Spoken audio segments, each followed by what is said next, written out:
Hi friends, యూట్యూబ్లోనే first video పూర్తి సమాచారంతో. Hi friends, just a minute. రాజమండ్రిలో ఒక విజ్ఞాన కేంద్రాన్ని ప్రారంభించారు. ఇది చాలామందికి తెలియదు, అందుకే నేను ఈరోజు విజిట్ చేసి మీ అందరికీ తెలియజేయాలనుకుంటున్నాను. ఈ విజ్ఞాన కేంద్రం మనకి తహసీల్దార్ గారి ఆఫీస్కి వెళ్ళే దారిలో ఉంది. స్టార్టింగ్లోనే ఇదంతా పెద్ద పార్క్ అన్నమాట. ఈ పార్క్లోనే సైంటిఫిక్ సంబంధించిన చాలా మంచి మంచి విషయాలు ఉన్నాయి. అవి పిల్లలకి ఉపయోగపడతాయి, పెద్దలకి. ఈవెన్ మనం ఎప్పుడు లెర్నింగ్ స్టేజ్లోనే ఉంటాం కాబట్టి నేర్చుకోవాలన్నా కుతూహలం ఉన్న ప్రతి ఒక్కరికి ఇదంతా ఉపయోగపడుతుంది. మీకు ఇది ఇప్పుడు చూపించడానికి నేను ప్రయత్నం చేస్తాను. సో ఇది రాజమహేంద్రవరం విజ్ఞాన కేంద్రానికి ప్రారంభం. ఇక్కడ చూడండి, సైంటిస్టుల యొక్క మొత్తం అందరి పేర్లు, వాళ్ళు ఏ కాన్సెప్ట్ మీద ఎక్కువగా రీసెర్చ్ చేసి అభివృద్ధి చేశారు అన్నది ప్రజలకు ఉపయోగపడే విధంగా, పిల్లలకి అర్థమయ్యే విధంగా ఒక నీట్గా విగ్రహాల రూపంలో, ఆ స్క్రిప్ట్ రూపంలో నీట్గా రాయడం జరిగింది. ఇంత విశాలమైనటువంటి ఈ ప్రాంగణంలో ఇంత అద్భుతమైనటువంటి ఈ విషయాల్ని మనం రాజమండ్రి ప్రజలకి అలాగే మన పిల్లలకి తెలియజేసి అద్భుతంగా వాళ్ళందరినీ విజ్ఞానవంతులుగా తయారు చేయాలని నా ఒక్క తాపత్రయం. సో ఫ్రెండ్స్, ఇది ఖచ్చితంగా ప్రతి ఒక్కరికి తెలియచేసే వరకు షేర్ చేసి విజ్ఞానవంతులు కావాలి. నేను లోపలికి వెళ్తున్నాను. ఇప్పుడు లోపలికి వెళ్ళి మొత్తం ఈ డీటెయిల్స్ అన్నీ చూపించడానికి ప్రయత్నం చేస్తాను. రండి. రాజమహేంద్రవరానికి మణిహారమైన ఈ విజ్ఞాన కేంద్రం బొమ్మూరులో తహసీల్దార్ గారి ఆఫీస్కి అతి చేరువలో ఉంది. విశాలమైన ఆహ్లాదకరమైన ఉద్యానవనంతో పాటు విజ్ఞానపరమైన విశేషాలను జోడించి అద్భుతంగా తీర్చిదిద్దారు. ఎప్పుడో అంతరించిపోయిన డైనోసార్ మనకు ఆహ్వానం పలుకుతున్నట్టుగా ప్రారంభంలోనే ఏర్పాటు చేశారు. అడుగడుగున విజ్ఞానాన్ని పెంపొందించేలా ఎన్నో విశేషాలు మనకి దర్శనమిస్తాయి. పెద్దలు ఆహ్లాద వాతావరణాన్ని సేద తీరడానికి, పిల్లలు ఆడుకోవడానికే కాకుండా విజ్ఞానాన్ని పెంపొందించుకోవడానికి అనువైన ప్రదేశం. వివిధ రకాల పువ్వులు, పచ్చదనం మరింత ఆనందాన్ని ఇస్తాయి. రండి ఫ్రెండ్స్, ఇదే రాజమండ్రి విజ్ఞాన కేంద్రం యొక్క అద్భుతమైనటువంటి ఎంట్రన్స్. లోపలికి వెళ్తూనే ఒక అద్భుతమైనటువంటి అనుభూతిని మనం పొందుతాం. హాయ్ ఫ్రెండ్స్, ఆ అద్భుతాన్ని చూడండి, సైన్స్ అద్భుతాన్ని చూడండి, పిల్లలకి కూడా తెలియజేయండి. ఎంట్రన్సే ఇంత ఇంట్రెస్టింగ్గా ఉంటే లోపల ఇంకెన్ని అద్భుతాలు ఉన్నాయో పదండి చూసేద్దాం. వీడియో స్కిప్ చేయకుండా చూడండి.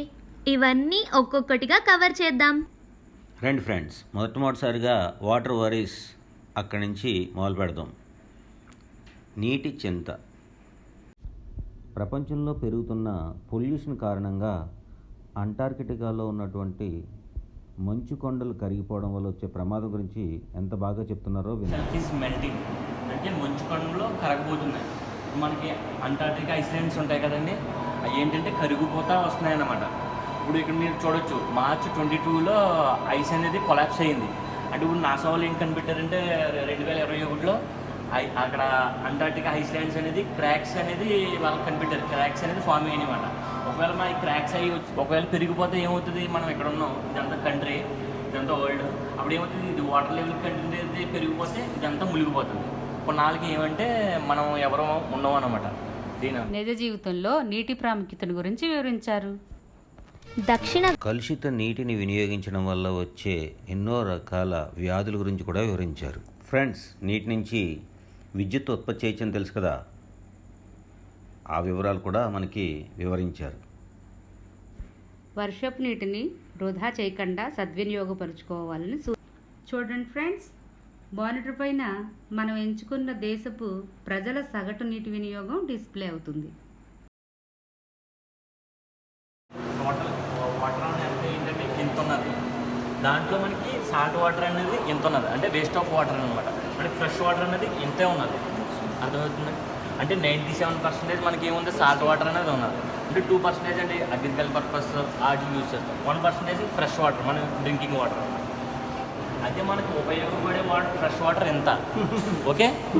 అదే మనకి ఫ్రెష్ వాటర్ లేక్స్ అండ్ రివర్స్కి ఎంత యూజ్ అవుతుంది, అర్థమవుతుందని అదనమాట. ఇప్పుడు మనం వచ్చేసరికి ఏంటంటే పాపులేషన్ అనేది చాలా తక్కువ ఉన్నది, వాటర్ కంటెంట్ చాలా ఎక్కువ ఉన్నది. అలా మనం ఎక్కడికి వచ్చేస్తాం, 2025లోకి వచ్చేస్తాం. వచ్చేసరికి పాపులేషన్ అనేది చాలా ఎక్కువ అయ్యింది, మనకి వాటర్ కంటెంట్ అనేది చాలా తక్కువ అయింది. అలా మనం 2050కి వెళ్తాం, ఇంకా పాపులేషన్ అనేది చాలా ఎక్కువ అయిపోతుంది, మనకి వాటర్ కంటెంట్ అనేది చాలా తక్కువ అయిపోతుంది. ఇప్పటికైనా నీటి నిలువలను సంరక్షించుకోకపోతే భవిష్యత్తులో జరగబోయే ఉపద్రవాలు కళ్ళకు కట్టినట్టు చూపించదు. ఏంటి ఫ్రెండ్స్, నీటి నిలువలు పెంచుదామా లేక భవిష్యత్తులో కన్నీటికి కూడా ఖరీదు కడదామా? ఎలా డ్రిల్ చేసి వాటర్ అనేది తీసేస్తాం. అదే వాటర్ దీంట్లో భర్తీ కావడానికి భూమిలో అది 100 రోజులు పట్టచ్చు, కొన్ని వేల సంవత్సరాలు పట్టచ్చు, థౌజండ్స్ ఆఫ్ ఇయర్స్. మనిషి జీవితంతో విడదీయలేని బంధం ఉన్న మంచినీటి గురించి, వాటి ఉపయోగాల గురించి, వాటి గురించి మనం తీసుకోవాల్సినటువంటి జాగ్రత్తల గురించి ఎంత చెప్పినా, వాళ్ళు ఎంతమంది వార్ని చేసినా, మీరు కళ్ళతోటి ఒకసారి ఈ ప్రదేశానికి వెళ్ళి చూసి తెలుసుకొని మన బాధ్యతని పెంచుకొని భవిష్యత్ తరాలకు ఆదర్శంగా ఉండాలని మనస్ఫూర్తిగా వీరితో పాటు నేను కూడా కోరుకుంటున్నాను. సృష్టిలో సమస్త జీవరాశికి ప్రాణాధారమైన నీటిని ప్రాణంగా ప్రేమిద్దాం. ఫ్రెండ్స్, పిల్లలకు నీటి వినియోగాన్ని వివరిద్దాం. ఎలా వినియోగించుకోవాలో మనం ఆచరించి వాళ్ళకి నేర్పిద్దాం. హాయ్ ఫ్రెండ్స్, ఇప్పుడు మనం రెండో విభాగమైన ఫన్ సైన్స్ ఎక్స్ప్లోర్ చేద్దాం. ఇండివిజువల్గా లైట్ పడినా మనకి బ్లాక్, చూడండి గ్రీన్ పడింది బ్లాక్గా వచ్చింది, పర్పుల్ షేడ్ వచ్చింది సార్. పర్పుల్ బ్లూ పడింది, పడినప్పుడు రెడ్, రెడ్ పడినప్పుడు ఎల్లో. పర్పుల్ షేడ్ వస్తుంది. ఇప్పుడు మూడు కలిసి పడతాయి కదా చూడండి సార్? మూడు. సో ఆ మిడ్ పాయింట్ దగ్గర మనకి రెడ్ అనేది ఎమిట్ అయింది.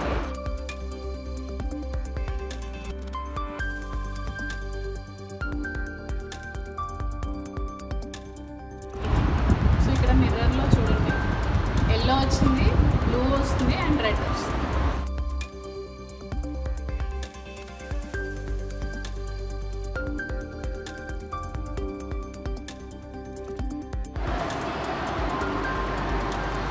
ఇక్కడున్న షేప్ వేరు, అక్కడ కనిపించే షేప్ వేరు. ఇక్కడ సర్కిల్ కనిపిస్తుంది ఆరెంజ్ కలర్, అక్కడ డైమండ్ పింకే షేప్. ఆరెంజ్ నీళ్ళు వస్తుంది. ఇక్కడ పింక్ ఏమో డైమండ్ షేప్ కనిపిస్తుంది, అక్కడ సర్కిల్. అది నార్మల్ ఇక్కడ ఏంటంటే ఏం లేదు, బట్ స్క్వేర్ అనేది తిరుగుతుంది. మనం ఎలా ఎగ్జిమ్ చేసుకున్నామంటే పంపింగ్ ఆఫ్ ద హార్ట్ అన్నట్టు కనిపిస్తుంది. జస్ట్ అక్కడ ఏంటంటే స్క్వేర్ అనేది టర్న్ అవుతుంది. సో ఇక్కడ ఈ పర్పెండిక్యులర్ ఈ షేప్లో ఉన్నది బేసిక్గా రాదు, దీనంతా ఇది వెనక్కి వెళ్ళిపోతుంది. సో ఏంటంటే ఇక్కడ గ్రావిటీ ఫోర్స్ అనేది పనిచేస్తుంది. అంటే ఈ పర్టికులర్ షేప్కి మనకి గ్రావిటీ ఫోర్స్ బ్యాక్ సైడ్కి పుల్ చేస్తుంది కాబట్టి దాని అంతా వెళ్ళిపోయింది. మనం ఏమనుకుంటామంటే న్యాచురల్గా స్లోప్ ఆబ్జెక్ట్ దాని అంతా కిందకి రావాలనుకుంటాం కదా. సో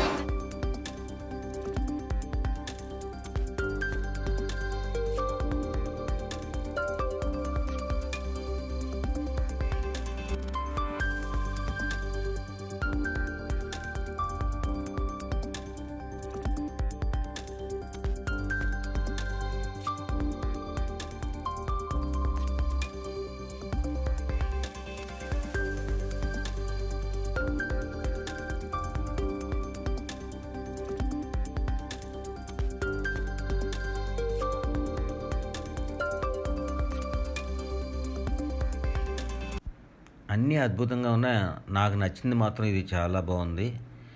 మనకి సముద్రంలో వచ్చే సుడిగుండాలని ప్రాక్టికల్గా ఇక్కడ మనకి విజిబుల్గా చూపించారు. ఇది పైనుంచి కిందకి ఎంత బాగా వస్తుందో క్లియర్గా అబ్జర్వ్ చేయండి. ఇది ఒక మహా అద్భుతమైన విషయం. ఇది చూసి తీరవలసిందే. తప్పక మీరు విజిట్ చేసినప్పుడు దీన్ని మాత్రం ప్రత్యక్షంగా వీక్షించి ఆనందిస్తారనుకుంటున్నాను.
క్రాస్ ఓవర్ అవుతున్నాయి కదా, ఓకే.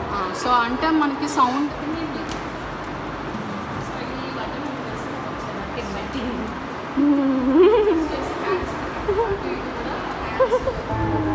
మీరు ఎలా మూమెంట్ ఇస్తే అలాగా సౌండ్ అనేది మారుతుంది.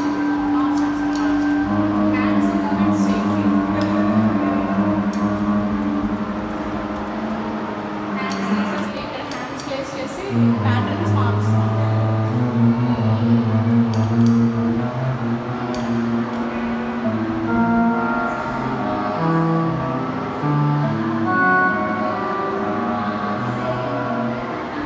సౌండింగ్ అనేది కూడా వ్యారీ అవుతుంది. చిన్నప్పుడు పిల్లలు ఆడుతున్న xylophone థియరీ.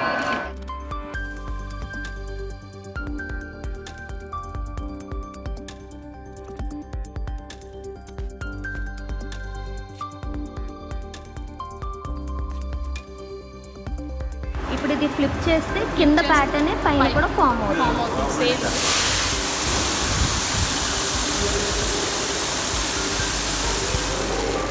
సాలిడ్స్తో పాటు లిక్విడ్స్లో కూడా అదే. సో ఏదైతే లిక్విడ్ ఉందో మనం టర్న్ చేసినప్పుడు ఈక్వల్గా ఫామ్ అవుతుంది అనమాట. అంటే ఏంటంటే ఈ రెండు దీనికి ఈక్వల్ అని చెప్పడం అనమాట.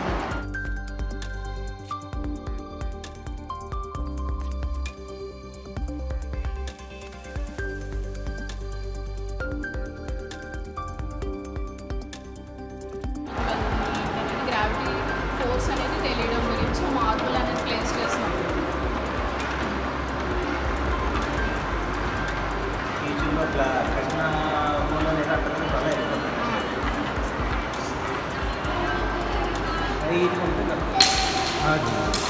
సో ఇక్కడ ఇది యాక్ట్ చేస్తుంది, ఇది యాక్ట్ చేస్తుంది, మూడు యాక్ట్ చేసేసరికి దానికి గ్రావిటేషనల్ ఫోర్స్ అనేది ఎక్కువయ్యి పైకి వెళ్ళి మళ్ళీ వెనక్కి వస్తుంది.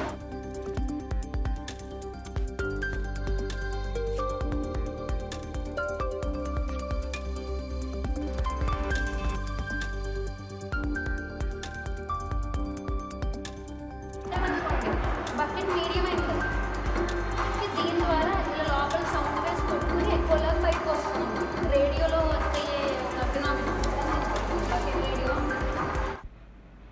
హాయ్ ఫ్రెండ్స్, ఈ గ్రౌండ్ ఫ్లోర్లోనే ఒక పెద్ద ఆడిటోరియం కూడా ఉంది. ఇక్కడ 180 మంది కూర్చొని ఈ సైన్స్ రిలేటెడ్ వీడియోస్ని చూసే అవకాశం కూడా ఉంది.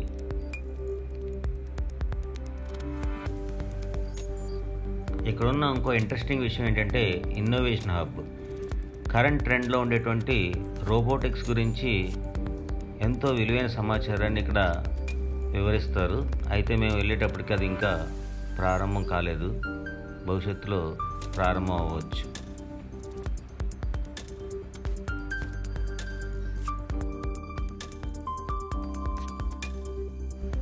ఇప్పుడు మనం చూడబోయేది టెంపరరీ ఎగ్జిబిషన్. భారతదేశం యొక్క 75 సంవత్సరాల చరిత్ర అన్ని విభాగాల్లో, అంటే అగ్రికల్చర్లో, ఎలక్ట్రికల్స్లో, ఎలక్ట్రానిక్స్లో సాధించిన ప్రగతి, యాక్టివిటీ హాలు, ఇక్కడ పిల్లలకి యాక్టివిటీస్ చేసి చూపించడానికి ఒక స్టేజు, పిల్లలు కూర్చొని చూడడానికి వీలుగా వాళ్ళకి ప్రదేశాలు, ఇంకా స్కెల్టను, పీరియాడిక్ టేబుల్స్, మైక్రోస్కోపు, ఇలాంటి ఎక్విప్మెంట్లు ఉండి పిల్లలకి బాగా అర్థమయ్యే విధంగా ఎక్స్ప్లెయిన్ చేయడానికి వీలుగా ఇది నిర్మించడం జరిగింది. ఇంకా ఇది ప్రస్తుతానికి మేము చూడడానికి అవకాశం లేదు. ఇది తారామండలం ఫస్ట్ ఫ్లోర్లో ఇంకో అద్భుతం. ఇది పేరు తగ్గట్టుగానే ఇదంతా అంతరిక్షానికి సంబంధించింది. అంతరిక్షానికి సంబంధించి మనం అక్కడ ఉంటే ఎలా ఉంటుందని తెలియాలంటే మనం ఈ పెళ్ళిలోకి ఎలా ఉంటుంది, ఈ పెళ్ళిలోకి వెళ్తే మీరు అంతరిక్షంలో ఉన్న ఫీలింగ్ వస్తుంది. ఆ విధంగా దీన్ని అరేంజ్మెంట్ చేస్తారు. ఫ్రెండ్స్, ఇది ఒక కేంద్రం, ఆవిష్కరణ కేంద్రం. చూడండి, physics, chemistry, biology, electricals, electronics, what not, ఏంటి అద్భుతానికే అద్భుతం. చూడండి ఫ్రెండ్స్, ఈ ఎక్విప్మెంట్తో ఇంతకంటే నాలెడ్జ్ని అందించే అవకాశం మన పిల్లలకి ఉండకపోవచ్చు. మిస్ అవ్వకండి. అతి కొద్ది దూరంలోనే రాజమహేంద్రవరం నుంచి మనం భూమూరు దగ్గర ఈ కేంద్రం ఉంది. ఈ అద్భుతాన్ని చూసి పిల్లలకు చూపించి మీరు విజ్ఞానవంతులు కావాలని, పిల్లల్ని విజ్ఞానవంతులు చేయడానికి ఇది ఒక అవకాశంగా ఉపయోగించుకుంటారని భావిస్తున్నాను.